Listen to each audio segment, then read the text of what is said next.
Entendes o que estás lendo? O podcast que te leva através das páginas da Bíblia, livro por livro, capítulo por capítulo. Uma exposição bíblica emocionante. Aperte os cintos e embarque comigo nesta viagem.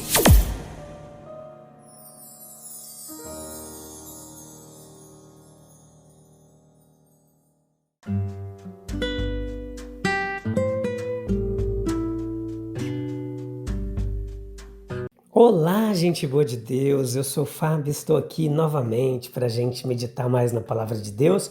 Hoje Deuteronômio capítulo 12, parte 2, episódio de número 720, nona temporada. A gente está vendo bastante nesse capítulo aqui sobre a adoração devida ao único Deus, a destruição dos altares em Canaã. Vamos falar hoje sobre o culto público, como ele deve ser, de que forma a Palavra de Deus nos instrui. Quais eram os sinais característicos da adoração a Jeová ali do povo de Israel? E o que a gente aprende com tudo isso? A satisfação imensa ter você aí com a gente. Hoje a gente vai meditar bastante aqui. Você encontra esse podcast aí em vários streamers. Se você digitar aí no Google podcast Entendes o que estás lendo, você vai ser direcionado ao Amazon Music, ao Spotify, à Apple Podcasts, a tantos lugares onde você pode estar compartilhando, ouvindo essa palavra que está já em 21 países, tem alcançado 5 continentes, vidas sendo tocadas e transformadas pelo poder da palavra de Deus. E isso também é uma forma de adoração, é uma forma de glorificar o único e verdadeiro Deus através da minha vida, tá bom? Que bom que Jesus tem nos feito um dos seus instrumentos para a propagação da palavra dele. É tão bom trabalhar para Jesus, vocês não sabem. Meus queridos, a satisfação de estar no centro da vontade de Deus é algo indescritível. Estar no lugar onde a gente percebe que é o lugar para o qual a gente nasceu, para que Deus nos chamou, que é pregar a sua palavra. Vamos lá! Deuteronômio capítulo 12, 5 ao 9, lê lá e depois vem para cá. O culto público é uma necessidade da nossa vida espiritual. É motivada por uma comunidade de privilégios, interesses, sentimentos, esperanças, deveres, existem tentações, aspirações. Um só Senhor, uma só fé, um só batismo. Efésios 4, versículo 3 ao 7. Nessa adoração é requerido que Deus esteja presente com o seu povo. Nós nos reunimos em seu nome e sua presença é prometida. Mateus 18, 20. Sem essa presença buscada, obtida, a adoração é em vão. Que seja puro e bíblico, não corrompida pelo enxerto sobre ele de superstições. O cristianismo tem sido frequentemente corrompido dessa forma. A mariolatria papal e a adoração de imagens são algumas delas, com a importação por atacado para o cristianismo de ritos, cerimônias que foram extraídas do paganismo, de outras religiões. Isso é um exemplo gritante de muitas das coisas que acontecem. Deus proíbe qualquer mistura da adoração antiga com a nova. Os próprios nomes dos deuses dos cananeus deveriam ser destruídos, versículo 3. Essa era a ordem. A mundanidade, não menos que a superstição, ela pode se intrometer na adoração e destruir sua pureza. João capítulo 2, versículo 3, versículo 13 ao 17. Tiago capítulo 2, versículo 2 e 3. É preciso que haja ordem. Paulo pleiteia a ordem na igreja cristã, 1 Coríntios capítulo 14, versículo 40.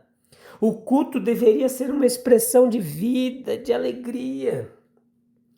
Os sacrifícios prescritos constituíam um meio complexo para a expressão da vida e as aspirações complexas da nação de Israel.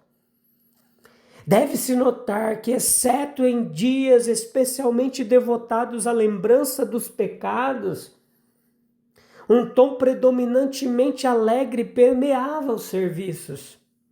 Esse tom de alegria deveria caracterizar ainda mais decididamente o serviço dos cristãos, vindo diante do Senhor como são ordenados a fazer para oferecer sacrifícios espirituais. Filipenses 4:4, Colossenses 3:16, 1 Pedro 2:5. Existem alguns sinais que são característicos da adoração a Jeová.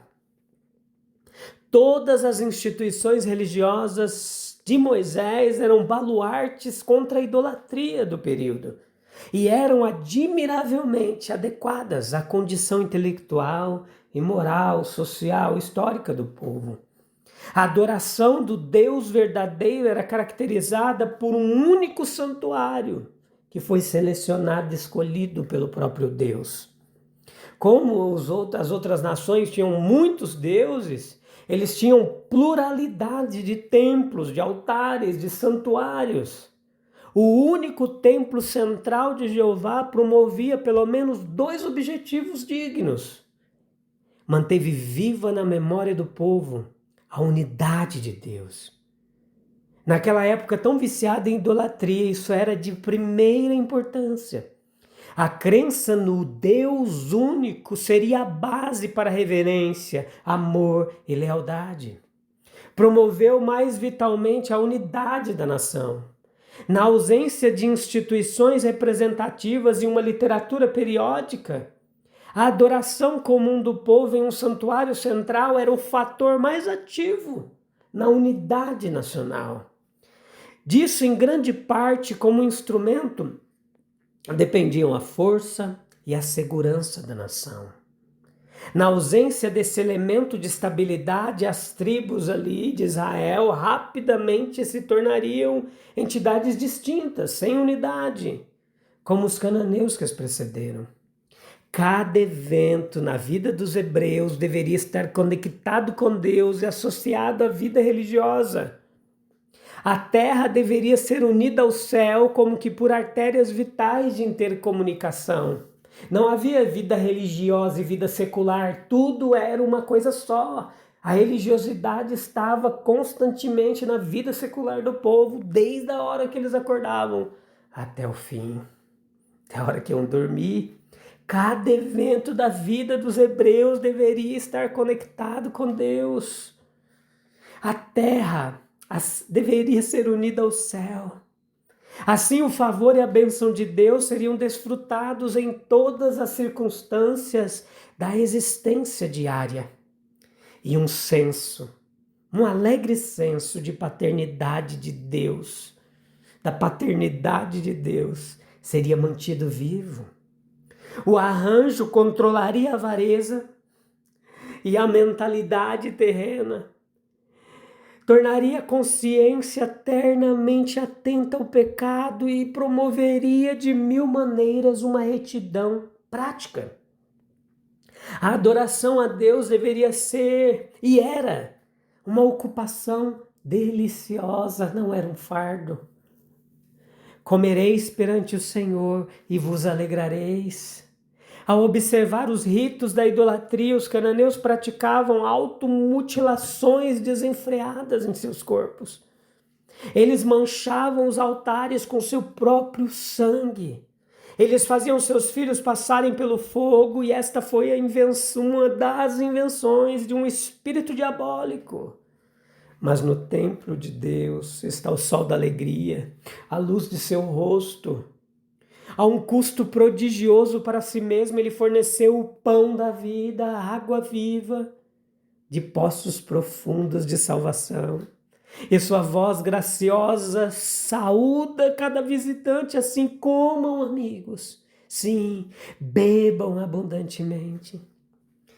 Meus queridos, a adoração a Deus aqui, o que nós aprendemos é que ela santificava todos os relacionamentos e iluminava todas as buscas. No templo, os homens se tornaram conscientes de uma presença divina e sentiram dentro dos movimentos de uma nova vida.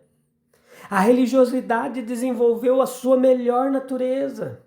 Ela os tornou familiarizados com novos relacionamentos e abriu seus olhos para o valor dos antigos. Ela criou emoções novas e mais generosas.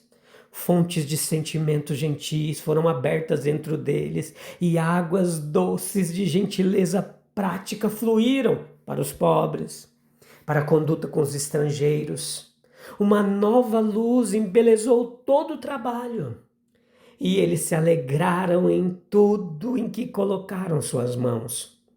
Aqueles que tinham sido os ministrantes dessa nova vida e alegria, os levitas, deveriam ter um lugar especial em sua simpatia e consideração. Laços sagrados de uma afeição generosa deveriam uni-los em uma irmandade. A adoração a Deus santifica até a refeição comum.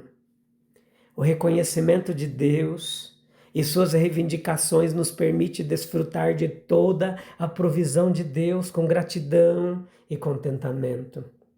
Cada refeição nos lembra de Deus e nos leva à comunhão com Ele. Cada refeição se torna um sacramento menor e toda comida é consagrada ao uso mais elevado. Nesse estado de espírito, o excesso de todo tipo se torna impossível. E o mais amplo prazer não é incompatível com a piedade vigorosa. A adoração a Deus, ela ensinava o valor superior da vida humana. Todos os requisitos da lei levítica estabelecem a sacralidade da vida. Sanções mais elevadas cercam toda a vida. As vidas de animais inferiores eram generosamente cuidadas. Mas quando a vida dos homens deveria ser sustentada e sustentada no mais rico vigor, as vidas dos animais eram sacrificadas. No entanto, mesmo enquanto isso era feito, as mentes dos homens deveriam ser impressionadas com o senso do valor da vida. Portanto, o sangue das vítimas deveria ser derramado sobre a terra. Como na redenção, assim na sustentação diária, nós somos ensinados sobre o alto preço pelo qual nossa vida é obtida. Deus colocou um valor tão alto sobre o homem que grandes sacrifícios de rebanhos e manadas eram feitos diariamente em seu favor. As leis cerimoniais possuíam uma capacidade para se atentar às necessidades reais dos homens. Toda lei moral tinha um poder e um valor inatos, que nunca permitiam uma concessão. Infringir uma lei moral, mesmo a menor, tornava-se uma perda pessoal. Mas a lei ritual dos rituais possuía um valor apenas como tipo e memorial de coisas melhores. O pão da proposição era para os sacerdotes e ainda assim Davi, em sua fome, podia comer dele e não pecar. Durante as exigências da vida no deserto, a circuncisão ela foi frequentemente adiada. As Páscoas eram observadas regularmente. Em grande medida, os hebreus se tornaram uma lei para si mesmos. Se a lei do Espírito da vida estiver dentro de nós podemos discernir quando o ritual pode ser usado proveitosamente e quando pode ser suspenso. A adoração a Deus foi frutífera em muitas bênçãos. O desígnio de Deus em cada particular era unicamente o bem das famílias para que te vá bem a ti e a teus filhos. Fazemos bem em escrever isso na memória, no coração, que as reivindicações de Deus e a vantagem do homem são idênticas. O plano da vida humana é estabelecido nas linhas da retidão e somente ao longo dessas linhas está o caminho para a bem-aventurança imortal. Não podemos acrescentar ou tirar dos mandamentos de Deus sem nos ferir e desonrar a Ele. O estabelecimento da lei entraria em perfeita operação quando a terra fosse estabelecida e até que um lugar para um centro fixo tivesse sido definitivamente escolhido. Na verdade, o estado instável das questões durou até o reinado de Davi, em 2 Samuel 7:1. Consequentemente, em 1 Reis 3:2, não é argumentado que a lei não existia. ou que não era conhecida, mas a desculpa é apresentada para a irregularidade de que não havia uma casa construída ao nome do Senhor até aqueles dias. Você pode ler lá em 1 Reis 8:29, 1 Reis 9:9, 2 Crônicas capítulo 6, versículos 5 e 6. Agora, embora a lei estabeleça a regra geral, meus queridos, não se nega que circunstâncias possam surgir, nas quais, sob a devida autoridade divina, sacrifícios excepcionais poderiam ser oferecidos. Isso explica completamente os casos de Gideão, Juízes 6, versos 18 e 26, de Manoá, Juízes 13, de Davi em 2 Samuel 24, de Salomão em 1 Reis 3, de Elias em 1 Reis 18, 31. Nós podemos ainda observar que a adoração em santuários locais, tendo uma vez criado raízes justificada pelas exigências da época, não seria fácil arrancá-la novamente. E uma tolerância modificada teria que ser concedida. Quaisquer que sejam as dificuldades inerentes à visão da existência inicial dessa lei, nós descobriremos, nós acreditamos que dificuldades iguais ou maiores surgem em qualquer outra leitura da história. E a gente precisa refletir sobre tudo isso. Nós podemos aprender muitas coisas com as ordens mosaicas sobre a adoração do povo de Israel. Como nós podemos nos reunir para adorar a Deus sem buscar e valorizar sua presença, que dá sentido à nossa adoração? De que adianta uma adoração cheia de rituais e cerimônias se nossos corações estão distantes da pureza e alegria que Deus requer? Vamos orar? Tente um local em silêncio, calmo e tranquilo, se você conseguir, para a gente falar com Deus. Oh Senhor, Deus, único e verdadeiro, nós reunimos-nos diante de Ti para oferecer nossa adoração, com pureza e alegria, conscientes de Tua presença transformadora, que cada ato de louvor, cada pensamento e gesto reflitam a reverência que temos por Ti, nosso Pai e sustentador. Ensina-nos a adorar com corações humildes e cheios de gratidão, reconhecendo que cada bênção que desfrutamos, todas elas, vêm de Tuas mãos, dadas por Ti ou permitidas por Ti que nos alcance. Em nome de Jesus nos oramos. Amém, amém e amém. A gente volta, se Deus quiser, no próximo episódio, tá bom? Para continuarmos meditando, acho que tem mais um episódio desse capítulo 12, para a gente prosseguir para o capítulo 13. Ó, a jornada é longa, mas um dia a gente chega devagarinho, firme e constante, capítulo por capítulo, pouco a pouco, e Deus vai na nossa frente. Um abraço, Deus abençoe, tchau, tchau.